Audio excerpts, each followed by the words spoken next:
Je me trouve avec Lord Martin. Bonjour Lord Martin. Bonjour. Magicien de son état et écossais dans une autre vie. Dans une autre vie, tout à fait. Qui est ce personnage de Lord Martin ? Lord, c'est un personnage qui habite dans un manoir en Écosse et qui décide un jour de découvrir le monde, sortir de ce manoir. Et on s'aperçoit que ce personnage ne sait pas que les enfants ont existé déjà, parce qu'il n'a jamais été enfant pour lui. Découvre tout, c'est-à-dire découvre les prénoms. Pour lui, on est un lord ou personne. C'est tout, voilà. Et donc il découvre tout et donc il a diverses aventures dans divers pays. Alors comment est né le personnage de Lord Martin finalement, puisque tu as un passé de magicien avant et puis aujourd'hui ce personnage qui est toute une histoire en fait, hein, comme tu viens de le dire, il vit dans un manoir, il arrive en France, il découvre le monde et puis il a un maître qui l'a initié. Le mystérieux maître Cornelius. Voilà, tout à fait, c'est le professeur Cornelius. L'histoire du Lord, en fin de compte, elle est venue au bout de 31 ans. Ça fait 31 ans que je fais de la magie. Et donc, en fin de compte, c'est avec les expériences, tout, j'ai essayé de faire diverses choses. Et je pense qu'il faut être ce que l'on est vraiment, soi-même. En fin de compte, le Lord, c'est mon moi sur scène. Voilà. Et le Lord, il n'est pas tout seul, parce que, évidemment, dans ce manoir, il y a du personnel. Tout à fait. Et qui l'accompagne dans ses escapades ou pérégrinations, je ne sais pas, ou ses aventures. Ses aventures, voilà. C'est les assistants du Lord, en fin de compte. C'est les personnages qui l'entourent. Autour de lui, il y a son majordome, donc qui est Oscar, qui joue le rôle d'un majordome complètement psychorigide. Donc c'est lui qui place le matériel, qui fait attention que tout soit très bien en place, ce soit propre. Qui est rempli de toc. Il y a Mrs. Pearl, qui est la gouvernante du manoir.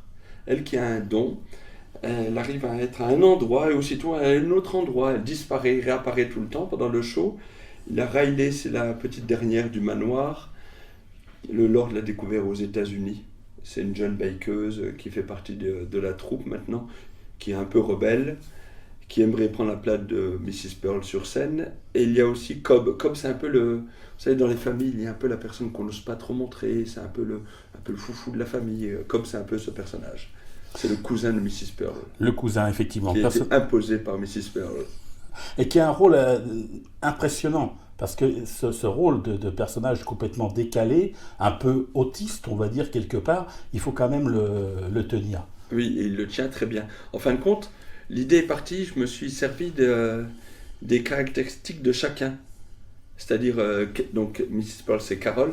Carol aime que les choses soient très ordonnées aussi, elle fait attention à tout, et donc elle est très douée pour, c'est-à-dire rentrer très vite dans les tours de magie. Donc elle me suit depuis des années, donc je me suis servi de ça, et elle a un sourire, elle sourit tout le temps sur scène. Comme dans la vie, elle rit tout le temps, donc je me sers aussi de ce personnage. Philippe, donc, qui joue le rôle d'Oscar, lui est vraiment psychorigide. C'est-à-dire, quand on lui dit c'est à 14h le rendez-vous, à 14h01, on est déjà en retard. Ou à 13h59, on est en avance. Donc il est psychorigide, il faut que tout soit très très carré. Quand il range quelque chose, c'est là et c'est là. Et Cobb, en fin de compte, c'est un circassien. Donc il est un peu excentrique comme ça dans sa façon d'être. Il est tout le temps un peu sous la lune, donc il joue ce personnage. Et Riley, donc, qui est Elodie. Cobb, c'est Constant. Et Riley, en fin de compte, c'est vraiment la dernière de la troupe qui vient d'arriver. C'est la plus jeune et elle est un peu rebelle. Elle dit « Ah, venez, on fait ça, on fait ça. » Donc voilà, en fin de compte, c'est leur trait de caractère qu'on développe sur scène. Alors bien sûr, moi je t'ai connu dans une autre vie, on va dire aussi, et toujours dans la grande illusion au maximum. Tu as toujours aimé cela, malgré que tu fasses aussi du close-up, que tu fasses aussi de la magie de proximité, et même dans le spectacle, tu fais des numéros qui sont proches du public, même dans une salle de 700 ou 800 places comme au Vésinet, tu vas faire un numéro qui pourrait être fait à une table. Tout à fait, tout à fait. Moi, j'adore la magie. Et j'ai un parcours un peu atypique, parce que j'ai commencé en faisant des grandes illusions. Je ne connaissais pas du tout le close-up. Donc j'ai commencé en construisant mes propres grandes illusions. Et après, au bout de 3 ans, j'ai rencontré un magicien qui m'a fait un tour avec des cartes. Et là, je fais « qu'est-ce que c'est que ça? J'avais jamais rencontré de magicien. Et je veux apprendre ça. Ça s'appelle comment? Il me dit, c'est du close-up. Je veux apprendre à faire du close-up. Et donc après, il m'a appris à faire du close-up. Et je pense que c'est essentiel. Si on fait notamment des personnes comme moi on fait de la grande illusion, il faut qu'on sache faire du close-up, c'est obligé. On ne peut pas faire que des grandes illusions. Parce que le close-up amène... Le close-up, on est 2-3 personnes. Donc on fait de la magie, on n'a pas le droit de se tromper, il faut qu'on soit vigilant sur les angles, sur tout, et on travaille vraiment face à face avec le public. Et bien les grandes illusions, il faut que ce soit conçu de la même façon qu'un tour de close-up, pour moi. Hein. C'est-à-dire, c'est pas la perfection, mais j'emploierai pas ce mot, l'exigence que demande le close-up. Il faut qu'on le mette au service des grandes illusions, et le close-up amène que l'on puisse parler avec des gens, échanger, et les grandes illusions, c'est l'inverse aussi. Quand on fait des grandes illusions et qu'on fait du close-up, on s'ouvre aussi. Parce que souvent, moi, je vois des close-up man qui travaillent pour 1 ou 2 personnes, et je trouve ça dommage. Parce qu'il faut travailler pour un public large. Si on travaille que pour 1 ou 2 personnes, s'il y a 2-3 personnes encore à côté, ils ne se sentent pas intéressés. Et très vite, ils vont commencer à discuter. Donc, il ne faut pas oublier qu'on a du monde autour de soi. Alors, comment est venue cette passion de la grande illusion? Parce que c'est étonnant, au départ, on commence en général par justement des tours de proximité. C'est parce que j'ai trouvé un livre de magie dans une bibliothèque où il y avait des grandes illusions d'expliquer à un Mickey magique. Et j'ai commencé comme ça, en fin de compte. Mais alors, il faut les construire.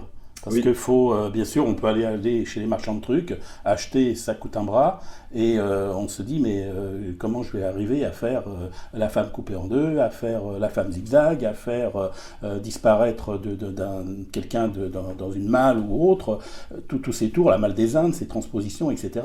Il faut quand même trouver à la fois des partenaires aussi, et Oui. puis en même temps trouver justement une idée pour essayer d'apporter quelque chose d'un petit peu nouveau autour. Sinon, on a l'impression de refaire toujours la même chose. On peut faire toujours la même chose.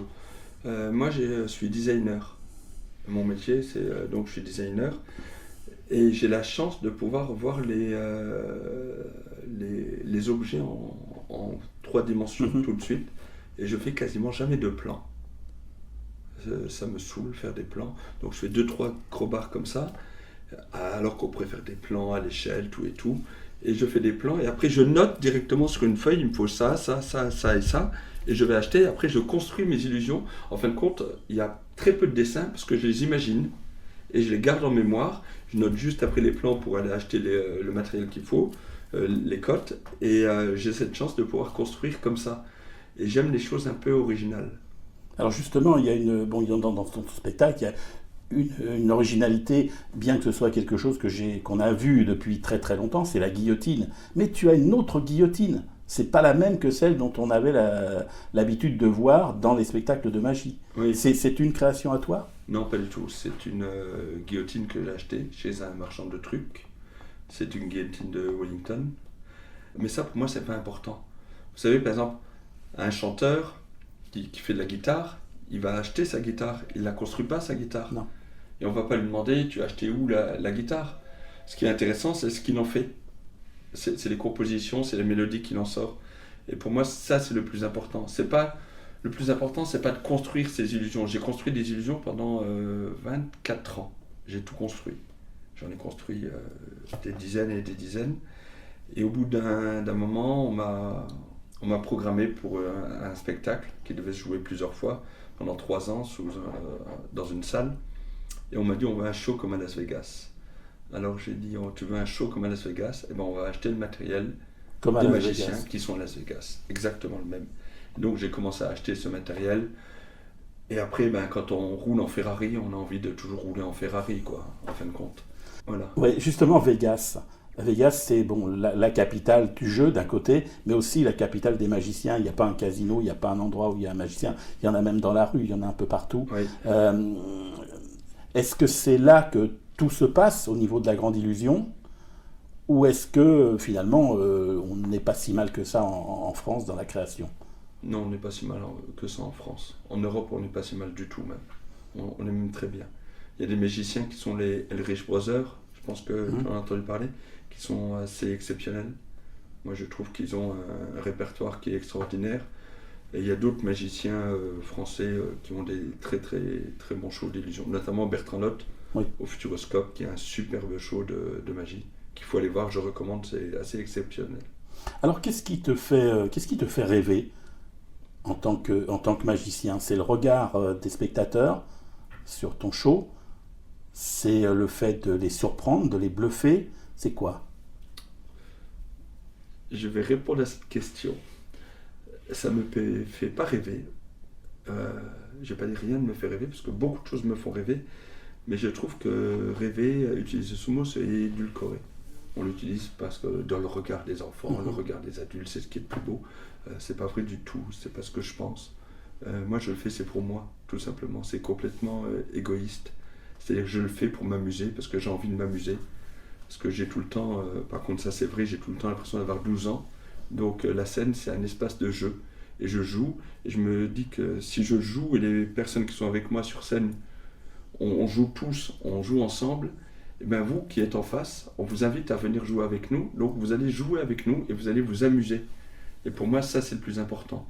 Parce que je vois trop de spectacles, peu importe dans quel domaine, mais les gens ne le font pas pour eux. Ils se disent, je vais le faire pour le public, parce que j'aime le public, tout ça. Moi, j'y crois pas du tout. C'est dommage. On se fait d'abord plaisir soi-même. Ouais. Si on se fait plaisir soi-même, je pense que le public le ressent. Si on ne surjoue pas, c'est-à-dire, si tu l'as vu sur scène, je pense pas qu'on a l'impression qu'on Non.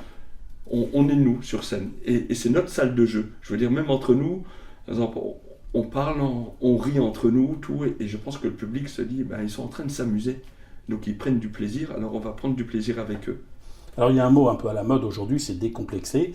On pourrait dire que la magie c'est décomplexé aussi, c'est-à-dire qu'aujourd'hui on s'amuse sur scène, aussi bien dans la grande illusion. Il y a 30-40 ans, le magicien était très sérieux en frac, et puis venait couper sa femme en deux, la recollait, et puis saluait et partait. Voilà. Aujourd'hui on s'amuse avec le public, on rigole, on lui fait vraiment partager le moment. C'est un vrai partage. En fin de compte, c'est une invitation à venir s'amuser avec nous. Alors, moi, je vois ça comme ça. Lord Martin, bien sûr, il y a le spectacle avec toute l'équipe, et puis il y a un spectacle solo aussi. Oui, moi j'ai divers spectacles. En fin de compte, je fais du close-up. J'ai un spectacle de stand-up où je suis tout seul sur scène. Et on a un autre spectacle où on est deux sur scène et un technicien. Donc un spectacle, on va dire, de 2 salons. Alors on ne va pas dire qui est le professeur Cornelius, il faut aller voir le spectacle pour le découvrir. Pour découvrir qui est le professeur. Voilà. Mais dans toutes les familles, si on fait bien attention, on a tout le temps quelqu'un d'un peu étrange dans la famille. Et en fin de compte, c'est le professeur Cornelius. Moi, toutes les idées sont des choses, les idées de la structure du spectacle, et de tout ce que je fais d'ailleurs, c'est des histoires de famille, c'est du vécu. Merci beaucoup, Lord Merci. Martin. On retrouve toute l'actualité, les dates sur le site. Sur la page Facebook. Sur la page Facebook. Voilà. Lord Martin, Magicien. magicien. Merci beaucoup. Merci. Merci.